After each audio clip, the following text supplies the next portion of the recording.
अरे ग्रुप तो लाइन नहीं है आपकी पीएससी भी पीएससी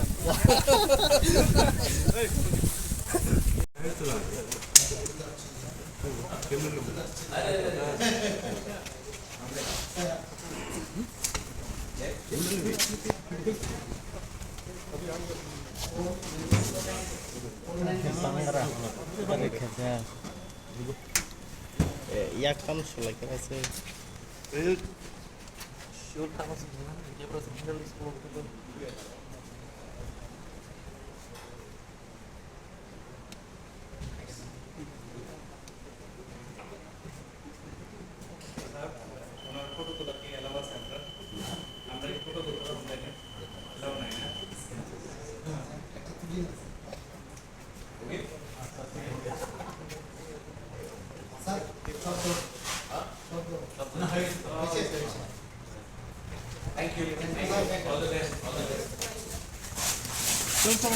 इंडिया एंड डेमोक्रेसी में सबको वोट देना चाहिए, आपका अधिकार है।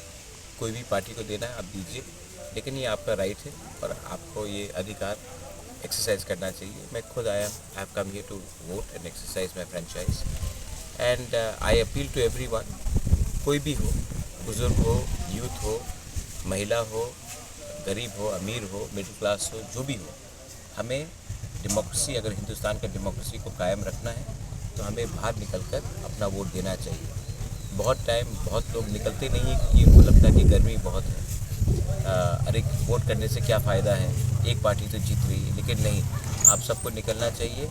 5 साल में ये आपको चांस मिलता है, शांति से निकलिए। यहाँ में कोई वायलेंस नहीं है, कोई झगड़ा नहीं है, अच्छे से निकलिए, अपना अधिकार आप एक्सरसाइज कीजिए और देश का डेमोक्रेसी को सेलिब्रेट कीजिए। ये एक फेस्टिवल होना चाहिए और इसमें सबको पार्टिसिपेट करना चाहिए। Any more questions? सर, इस बार देखने को मिला कि हर पोलिंग स्टेशन में बहुत कम लोगों को नहीं, गर्मी है और देखो जो असेंबली में होता है वो नॉन नेसेसरली लोकसभा में होता है। सब लोग जानते हैं कि कौन जीत रहा है, तो बहुत लोग जो अपोजिशन के भी हैं वो भी नहीं निकल रहे क्योंकि वो जानते हैं कि उनका कोई चांस नहीं है। लेकिन तभी भी मुझे लगता है कि जैसा थोड़ा सा गर्मी कम होगा, शाम के समय में और लोग निकलेंगे। सवेरे तो लोग निकले थे, अभी क्योंकि गर्मी है तो लोग कम निकलेंगे और 3 बजे के बाद और निकलेंगे। और मुझे लगता है कि इस बार पूरे इंडिया में एक डिसाइसिव विक्ट्री होगा, ये क्लियर बात है।